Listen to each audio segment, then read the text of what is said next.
কড়াই বসিয়েছি, কড়াইয়ে জল গরম করতে দিয়েছি।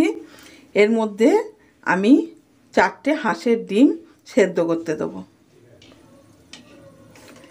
এবার এর মধ্যে আমি একটু নুন দিয়ে দিচ্ছি, তাহলে খোলাটা ছাড়াতে সুবিধা হবে, নাহলে হাঁসের ডিম খুব আটকে যায়, ছাড়ানোর সময় খোলাটা খুব আটকে যায়। নমস্কার বন্ধুরা, সোনার সংসারে আমি সোনা। আজকে আমি আপনাদের ডিমের ডেভিল করে দেখাবো। ডিমের ডেভিলটা আমি কেমন করে করি সেটা আপনারা দেখুন। এখানে ডিম সেদ্ধ করতে দিয়েছি, আর এখানে আমি আলু সেদ্ধ, পাশের উনুনটায় আমি আলু সেদ্ধ করতে দিয়েছি। আমি কড়াইতে গোটা জিরে ছোটো চামচের 1 চামচ, আর গোটা ধনে এটাও ওই রকম দিয়ে একটু ভেজে নেব, শুকনো কড়ায় ভেজে নেব। এটা হয়ে গেছে, আমি গ্যাসটা অফ করে দিলাম। এবার গরম খোলায় একটু নেড়ে নেবো, বেশি পুড়ে গেলে আবার তেতো হয়ে যাবে। হয়ে গেছে, এটা আমি গুঁড়ো করে নিই।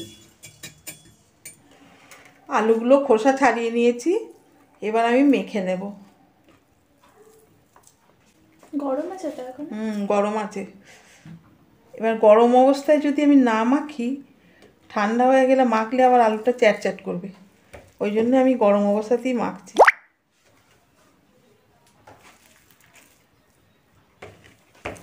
আলুটা আমি ভালো করে মেখে নিই, একটু মানে খোঁজা খোঁজা কিছু থাকলে হবে না। আলুগুলো মেখে নিয়েছি। এবার আমি এর মধ্যে, এখানে 2টো কাঁচা লঙ্কা আছে কুচিয়ে রেখেছি, এটা দিয়ে দিচ্ছি। একটু ধনে পাতা কুচো দিলাম, অল্প একটু হলুদ দিলাম, গোলমরিচ গুঁড়ো দিচ্ছি, পরিমাণ মতো নুন দিয়ে দিলাম। যে মশলাটা ওই যে কাঠখোলায় ভেজেছিলাম, ধনে আর গোটা জিরে, সেই গুঁড়োটা দিয়ে দিচ্ছি, আর অল্প একটু গরম মশলা গুঁড়ো দিচ্ছি। এবার এটাকে আমি ভালো করে মেখে নিচ্ছি আলুর সঙ্গে।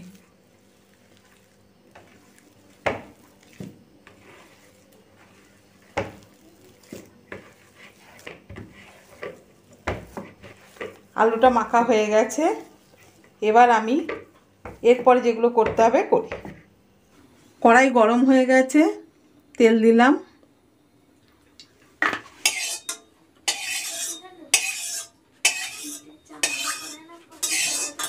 তেল গরম হয়ে গেছে, এখানে একটা ছোট সাইজের পেঁয়াজ কাটা আছে, সেটা দিলাম।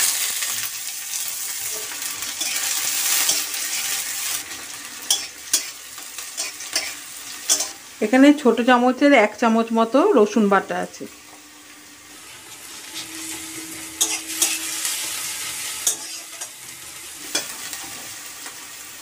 ছোট চামচের 1 চামচ মতো আদা বাটা দিচ্ছি।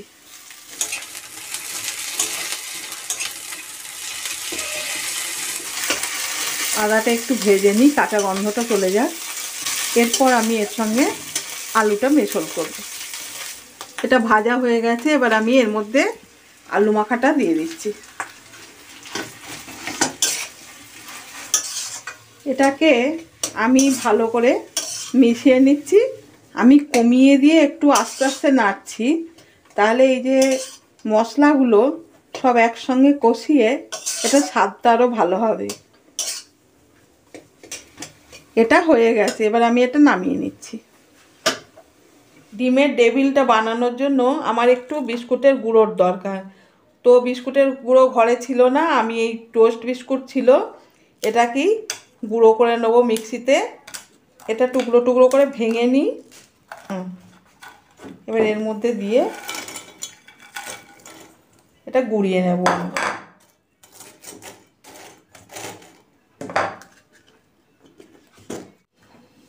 বিস্কুটটা গুঁড়ো করে নিয়েছি।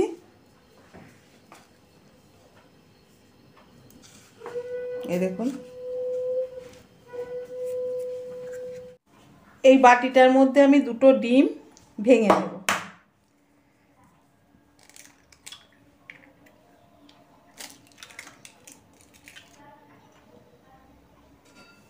এর মধ্যে আমি 2 চামচ কর্নফ্লাওয়ার দিয়ে দেবো,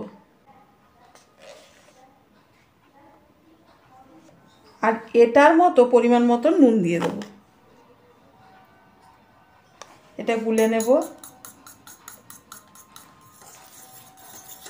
এটা পুরো হয়ে যাচ্ছে, আমি অল্প একটু জল দেব, দিয়ে ভালো করে গুলে নিচ্ছি। এই যে গোলাটা রেডি, কর্নফ্লাওয়ার দিয়ে ডিম দিয়ে গুলে নিলাম। এবার আমি যে ডিমগুলো সেদ্ধ করে রেখেছিলাম ওইগুলো কেটে নেব। এটা আমি ছুরি দিয়েই কাটবো, আপনারা চাইলে সুতো দিয়েও কাটতে পারেন। সুতো দিয়ে কাটলে বেশি সমান হয়। এই যে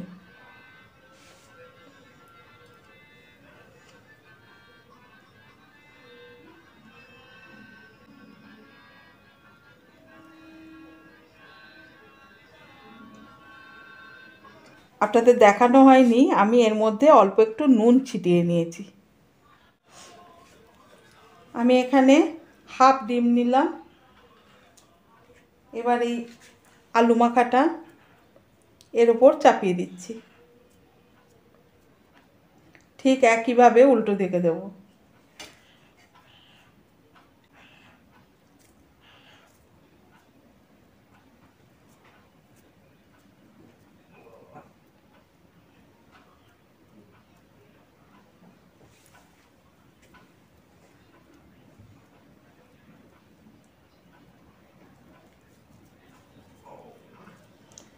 ডিমের শেপই আলু মাখা দিয়ে তৈরি করে নিলাম।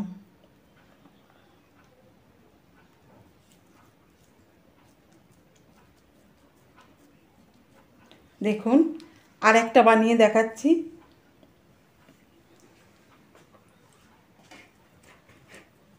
একইভাবে আমি ওরকম আলু মাখাটা নিলাম, নিয়ে ডিমটার ওপরে এই চাপিয়ে দিলাম, কে এটা উল্টে নিয়ে একইভাবে পেছন দিকেও আমি এরকম দেব।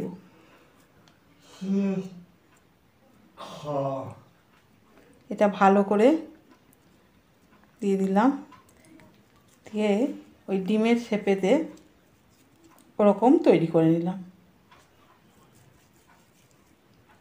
এইভাবে আমি সবগুলো তৈরি করে নিচ্ছি।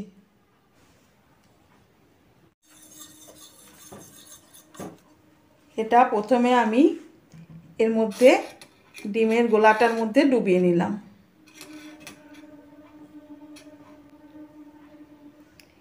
এবার বিস্কুটের গুঁড়োর মধ্যে মাখিয়ে নিচ্ছি।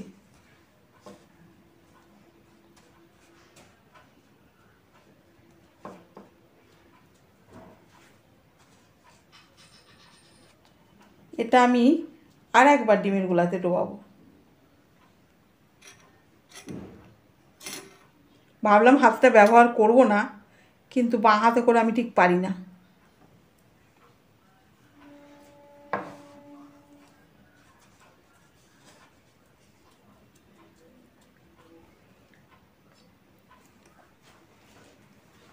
আর একটা নিলাম, এটাকেও ঠিক একইভাবে আমি ডিমের গোলার মধ্যে চুবিয়ে নিচ্ছি, দিয়ে বিস্কুটের গুঁড়ো মাখিয়ে নেব।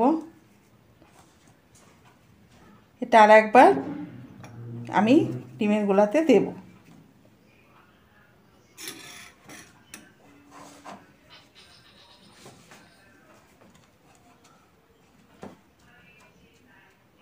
এইভাবে আমি সবগুলো তৈরি করে নিই। এ দেখুন, এগুলো রেডি করা হয়ে গেছে, আপনাদের দেখালাম কেমন করে করলাম। এবার আমি এগুলোকে ডুবো তেলে ভাজবো।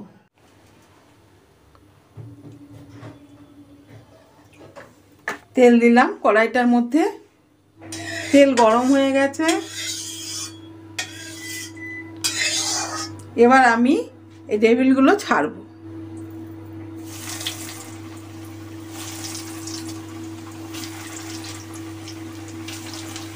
একটু আঁচটা কমিয়ে দিচ্ছি, তাহলে ভালো হবে, না হলে পুড়ে যাবে।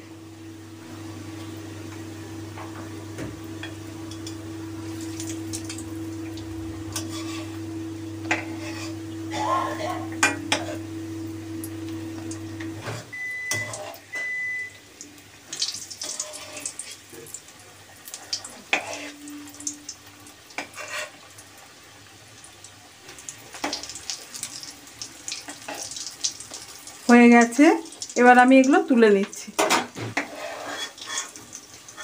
দেখুন ডিমের টেবিল রেডি। কেমন করে করলাম আপনারা তো দেখলেনই।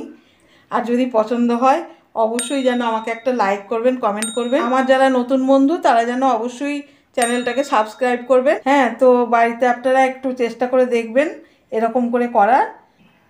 আজকের মতন এই পর্যন্তই আসি। নমস্কার।